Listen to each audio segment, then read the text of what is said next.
I think AI can at least help with is collecting more of that data and helping it be more accessible.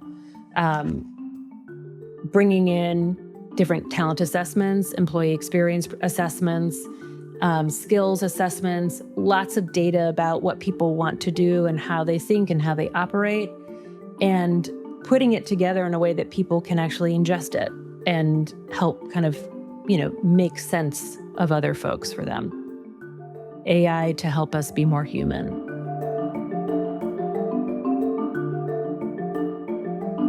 Welcome to the Whole Brain at Work podcast. I'm Kareem Morganetti, CEO, entrepreneur, and management and organizational scientist. And in my work leading Herman and now developing a new AI startup, Ned.ai, I've become deeply invested in understanding how we think, how we work together, and how emerging forces, technological, generational, and structural, are shaping both. And I'm Anne Herman-Eddy. Our work at Herman has always centered on helping people and organizations unlock their best thinking and collaboration. And in the moment of massive change that we're going through right now, that's more important than ever. When we talk about the future of work, we're not just talking about technology or job roles. We're talking about human beings, how we find meaning in our work, how we learn and adapt, and how we thrive together across differences. So our guest today has been at the forefront of understanding this transformation. Betsy Summers is the principal analyst on Forrester's Future of Work team and was recently named one of the top 100 HR tech influencers for 2025. Bravo. Today, we're digging into what leaders are actually struggling with right now, the swing from employee power to employer power, the uncertainty created by AI, and why trust, curiosity, and whole brain leadership matter more than ever. Betsy, welcome to the Whole Brain at Work podcast. Thank you for having me. So Betsy, you're an industry analyst now.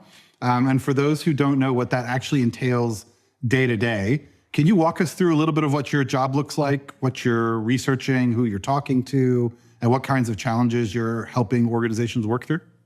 Yeah, happy to. Industry analyst is a funny job. I sometimes make the analogy that being an industry analyst is kind of like being a model in some ways. And I guess stay with me. It is highly kind of revered or it's kind of exotic in a way. Ooh, they're an industry analyst. I wonder what that means. Kind of admired, but also a little bit objectified as well. And so part of being an industry analyst is about knowing that people are listening closely to the words I use and what I say about particular vendors or particular strategies and trends, data, surveys, studies in the market.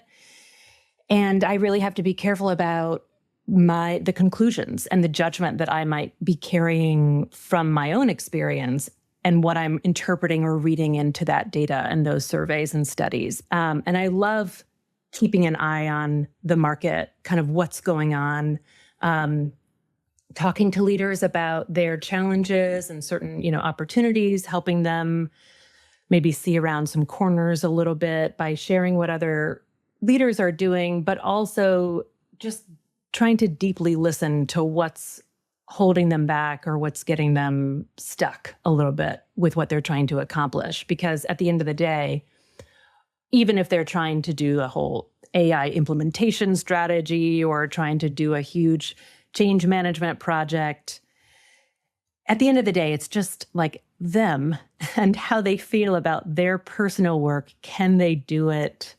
What's holding them back? Do they have the trust they need? Do they have the people on the team whom they can trust to do their jobs? Are they influencing well within the organization? Are they communicating well? Do they really understand what their teams actually need from them? Are they doing enough listening and soliciting feedback? So even the biggest projects that I help people, make progress on, it all comes back down to these very human conversations.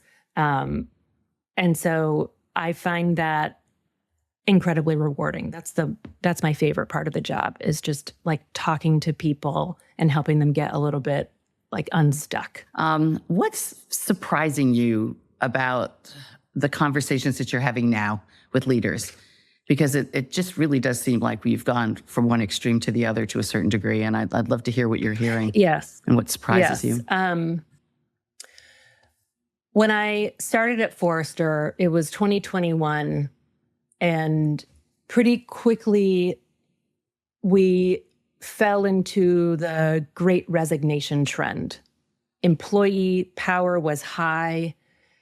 Organizations were falling all over themselves to offer signing bonuses and sometimes comp bonuses, 200% their competitors. People were really focusing on how to attract and retain their workforce. And me, with my background in kind of the talent and learning and having gone through like professional coaching training in 2018, I was in heaven. I love that conversation. Like, let's talk about how to help you attract and retain employees and talent. What surprised me, especially given the harsh swing back and more reactionary swing back to employer power, is how performative a lot of that has turned out to be. Now, reflecting on all of the campaigns and all of the employee value proposition work and all of the employee benefits and employee perks and investment in employee experiences, all of that suddenly and very quickly going away. Even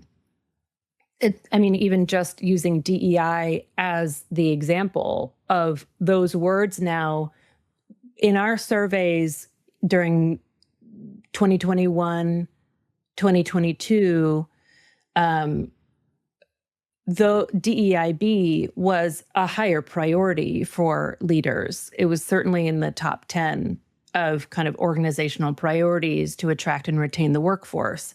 And now it's in the bottom 5.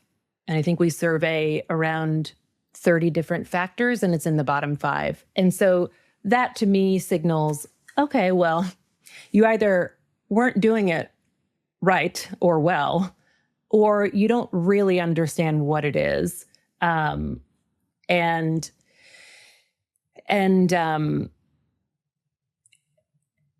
It's a shame that a lot of this has become so politicized as well, because we know that diversity, and especially diversity and inclusion initiatives that help build belonging and help build equity within the organization, they do lead to better business results. And so it's unfortunate that those have now become bad words. So that has definitely surprised me of how quickly we're able to just undo a lot of that, but also as a signal of how maybe performative much of it was. If it can be quickly undone in a day, then maybe it wasn't as real a strategy as we thought. I think the other surprise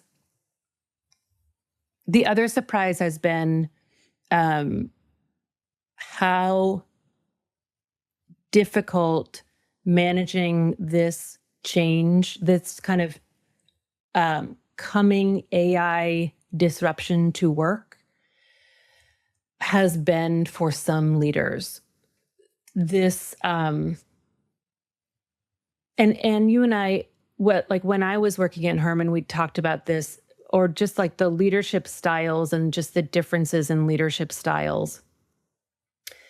And I'm seeing it come out to play. I don't know how it translates from a whole brain perspective, but I see on one hand leaders who maybe felt like their strength was knowing the direction to go in, making a choice, and setting a vision. And that's how they defined leadership for themselves. And that's the strength that they felt like they could give to their team. they are in crisis mode right now because there is no answer. We don't know what the future is going to bring. And even if we did, we can't make big decisions towards something. We have to like take a sailing type of approach where you're tacking and jibing and tacking and jibing given the direction of the wind. We have to take a more iterative approach, making smaller decisions along the way rather than a big call to say we are going there to the Canary Islands or whatever. All that we can say is let's head east. Let's go that way. On the other hand, those leaders who had really seen themselves as more of that servant leadership style, kind of supporting from beneath, enabling the success of their team, really no matter what, of just like, how can I help you be successful in your role? What do you need to be successful? What's in your way? How can we work through it? What ideas do you have? While that style, like both styles are good and both styles are necessary, but people who are more in the supportive or the kind of servant leadership style, they tend to feel a little bit more okay in this moment because their job has not changed. Their job is still supporting their team. And now they're leaning in a little bit more even because of the disruption. Whereas the folks who felt really good about setting a vision are sometimes on their back foot a little bit because they're not super confident on what that vision is. And they keep having to adapt and change to the reality that's around them, right? So that's absolutely true. Yes. And so that big email that they had put out about here's where we're going, here's what we're doing, here's the plan, this is our timeline, they got to blow that up. And also, if they're not in control, so I work a lot with the federal government too, and those leaders, if they set a plan in motion, they set a vision, they're trying to create some structure and clarity for their team, and then they get an executive order on a Friday afternoon that blows it all up, then they're just like, what do I even do with that? And so getting them to reorient the way that they can feel successful as a leader has been one of the more, I would say, like surprising ways that just as an industry analyst, I can help to just show them different ways of working and different examples of what success could look like. So conceivably with AI, making all these things happen, we would see leaders freed up to do what you mentioned earlier is so important, be that servant leader, being there for their team, building those relationships, creating trust. But it's a different kind of time now. So are there specific leadership behaviors that you're seeing either really build or erode that trust during all of these changing times and transformations? Reflecting on those behaviors, I think they are what they've always been, where when I talk to leaders who are willing to ask questions and willing to co-create things with their teams, they are typically walking into any situation with a lot more trust built up than the leader who maybe for very good intentions wants to have an answer to deliver to the team. And so they isolate themselves and they think, oh, my team needs me to find an answer or wants me to have an answer. But in the meantime, they have totally cut off any conversation with their team.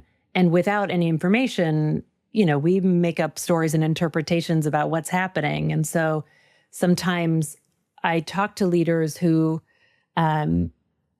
maybe they've gone through a recent restructure or maybe there's a pending restructure and they have to think about, the change communication. How do I talk to my team about it? And what do I do? What do I do with this new team that I've inherited? And I'm bringing two cultures together. And my first advice is always like, don't wait. Don't wait for a perfect time. You will never have the perfect answer. The most important thing is for people to see you as someone who will listen to them. And so you have to ask questions and you have to listen to them. And then you have to act based on their feedback. And you can disagree. You can say, I heard you. You told me this. I'm not able to do that right now. And, I'm sorry, or it just won't work right now. I just wanted to close the loop with you, and it's that kind of like that accountability. You always have to model it first. So I find that even in times of massive disruption like AI, you can still pull out some of those like very fundamental leadership skills for coaching and asking questions and co-creation as much as possible, and modeling the behavior yourself to show your vulnerability, and to also sometimes, as appropriate, thinking out loud to say, I don't know all the answers yet. Our leadership team hasn't told me the plan. Here's what I've learned so far. Here's what I can share based on what I know. And what questions do you want me to bring back to them? Things like that. So being a good leader doesn't necessitate having the answer. That has been one of the bigger things that I've tried to help leaders through. I was working with a leader recently who was running a customer experience, like a CX team, and had recently gone through a restructure. And she said, I have people on my team who really don't trust me. And I said, okay, tell me about that. How can you tell? Like, what's your evidence for that? And she said, oh, they're just really quiet in meetings. And I said, well, what opportunities have they had to speak? And she says, well, I leave time for questions at the end. And so, like, that's just an example of, okay, maybe your preference is that when you're in a meeting, someone leaves time for questions at the end, you feel like that's your time. You might need to intentionally ask someone a question in a meeting, or give them a little bit more direction, or be a little bit more vulnerable so they feel comfortable speaking up in a meeting. So I try to help people at least establish a little bit more cognitive empathy so they can kind of just like imagine what other people might be feeling, even if they don't have access to some of the kind of more relational or like, reading people's expressions, intuiting how they feel.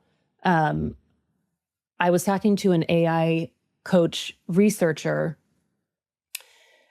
She is an entrepreneur. She has an AI coaching tool, but she also researches AI in employee experience adoption use cases.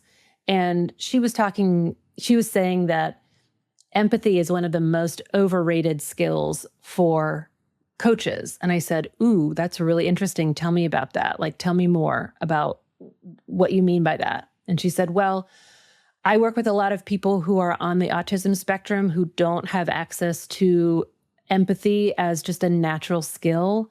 And she says, the way that I like to look at it is just curiosity, just asking questions, which aligns to, what Brené Brown has kind of evolved her thinking on empathy to be. It's no longer trying to imagine yourself in someone's shoes, because you're making all these assumptions about their life that you don't know. And, assumptions are no bueno.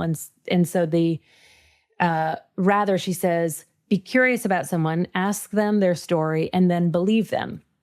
The believing is really hard for people to just not judge, but ask someone their story and then believe them. And that's one of the things that Rebecca, the AI coach researcher, was talking about. She just said, you have to be curious about people. And that is one thing I think AI can at least help with is collecting more of that data and helping it be more accessible, bringing in different talent assessments, employee experience assessments, skills assessments, lots of data about what people want to do and how they think and how they operate, and putting it together in a way that people can actually ingest it and help kind of, make sense of other folks for them. AI to help us be more human. That would be my platform for tech president. I love it because that's exactly what we're trying to build Ned.ai to do. And I mean, what you touched on so many important points there, right? Amy Edmondson's research on psychological safety showing that leaders need to do 3 specific things during change. 1, frame it as a learning problem. 2, acknowledge their own fallibility. And 3, to your last point, model that curiosity.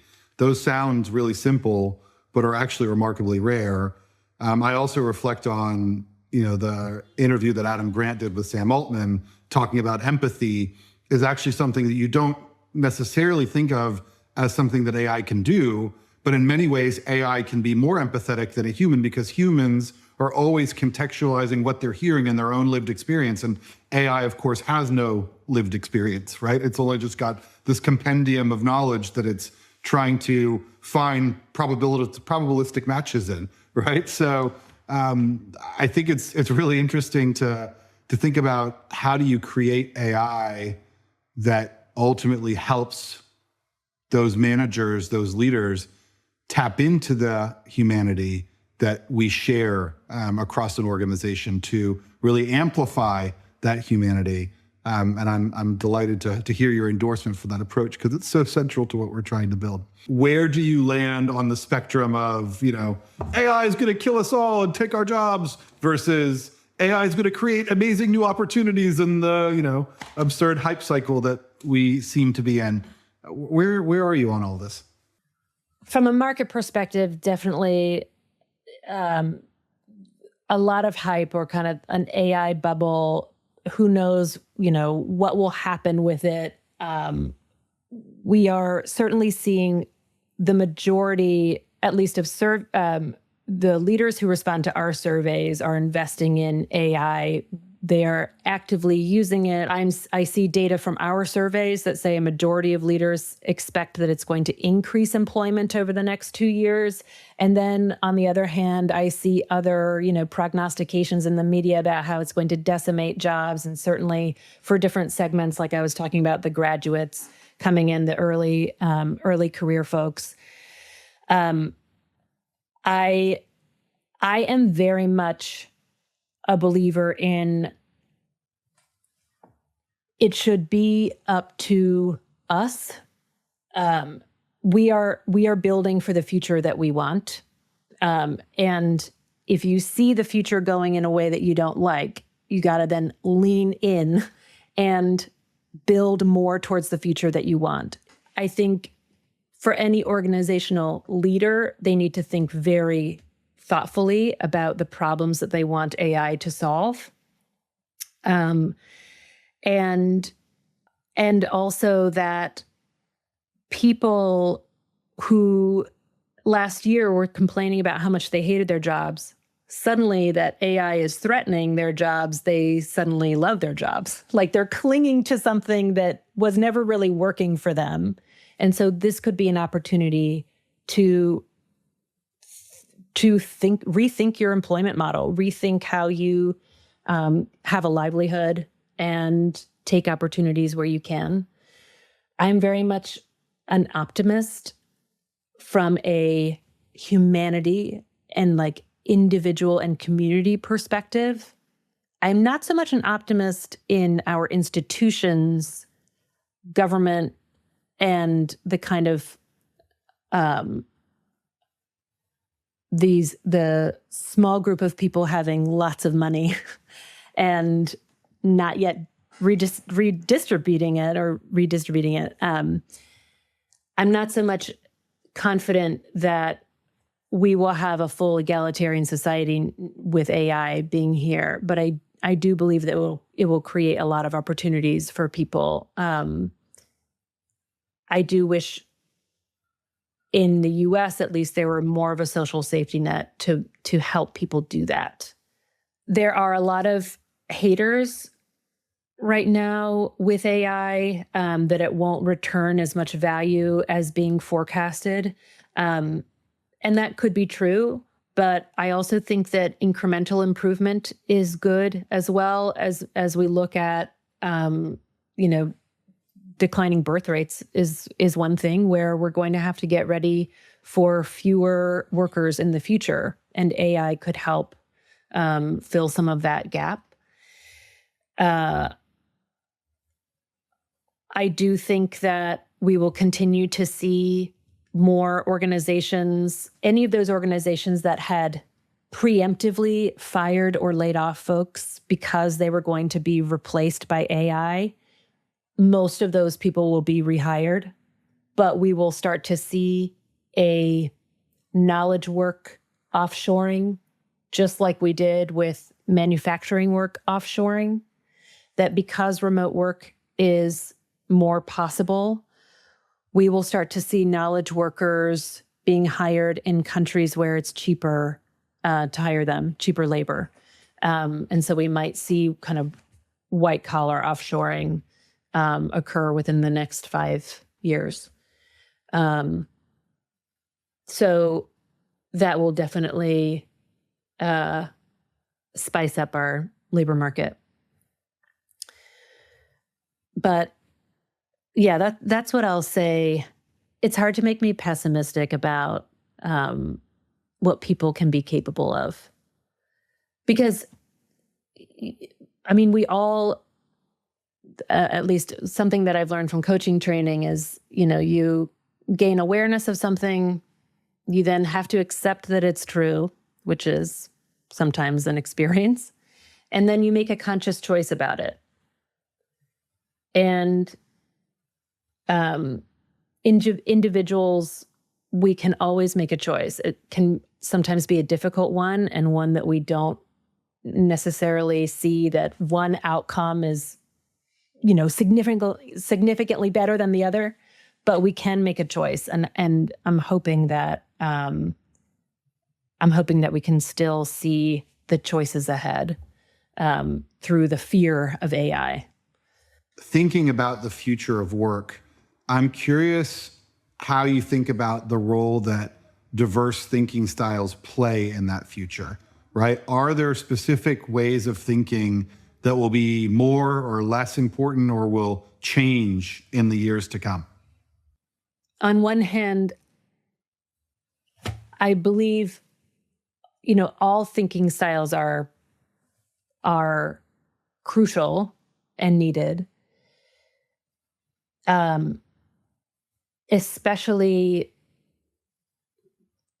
just reflecting on my own experience at Herman and seeing the power of, and like the kind of unlocking, like the realizations when a team is able to see that, oh, wow, they did have some blind spots, or the reason why maybe we weren't getting along so well is because we just approach this problem differently, or approach this question differently, or we prioritize different questions, and seeing the team cohesion really improve after that self-awareness. That we need more of that. We need more kind of coming together with our differences in hand, not hiding the differences or trying to cover or trying to pretend that they're not there or keeping our reservations for ourselves. But environments where, bringing up psychological safety again, we are kind of safe to express, because psychological safety, the highest levels of psychological safety are the most creative environments, because people feel safe to raise their hand and challenge each other. And we only get better. It's kind of like that sharpening the axe. You have to have friction to get better. I think in this moment, there's there are two things that I want to see more of is more of the explicit reckoning or like discussions about the different ways that people think. And then making sure, because we seem to be dominated by a lot of data-driven arguments right now, to make sure that we are giving enough real estate to the other quadrants as well. There's a lot of the CIO conversations I have are basically, our board has told us that they want to see 20% efficiency gains or 20% productivity gains. I don't know how to do that, or like, I don't know how to deliver that.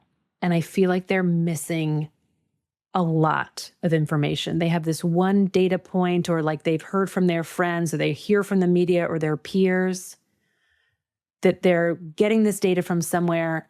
I don't know where they're getting it from. I need to build a business case to help them be more thoughtful about what they're doing or about the choices that they want us to make. And so I see more of this opportunity for making sure that we have more of like that kind of whole brain conversation around AI readiness and adoption and safety, helping people feel confident in it, helping them feel competent in it. But over-rotating towards data and logic is not the answer. It's bringing everything into the picture. So I do wish, and I hope that there will be more opportunity for people to talk about their differences and different ideas and different ways of thinking through things. And then also making sure that they are not over-rotating towards the data and the logic, and the kind of the research, sometimes research rabbit holes of the just because we can doesn't mean we should. Like, lots of stuff is cool, yes, but also what's the impact that it's going to have on our other stuff and how confident people feel and their vision of the future and how actually it will impact people and how they feel about it. So I do think it's a huge opportunity for more self-awareness and more collaboration with that kind of more explicit. Mm-hmm. And I think that we completely agree that the more awareness of our own thinking and the more awareness of the thinking of others and how to best harness that is valuable in any situation, in any transformation, certainly now and in the future. This has been hugely valuable, Betsy. Thank you. What I'm taking away from the conversation is that the future of work isn't just about technology.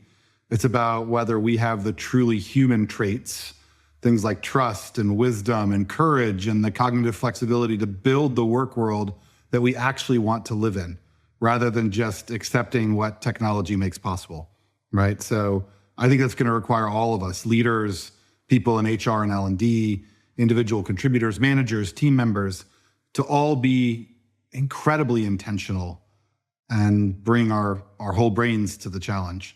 So thank you for inspiring that. Thank you for giving us both the data and the human perspective on what's ahead. For listeners who want to follow you, follow your work, where can they find you? I'm on LinkedIn. That's where I am. Of course, if you're a Forrester client, there's lots of reports and things like that. But I blog a lot, and when I'm not overwhelmed by social media, I'm on LinkedIn and sharing some hot takes and having conversations in the kind of HR learning and HR tech corner of LinkedIn. But I'm happy to connect with anyone and have a conversation. And thank you for this. Beautiful. It was Thanks, Betsy. delightful and great to see you again. So much fun. Of course. Thanks, Anne. And thanks to all of you for listening. If you found this valuable, share it with someone who's leading through this transformation that we're all going through together. And we're having these conversations every 2 weeks, exploring how diversity of thought shapes the future of work. I'm Kareem Morgan-Neddy, and this is the Whole Brain at Work podcast. Thanks.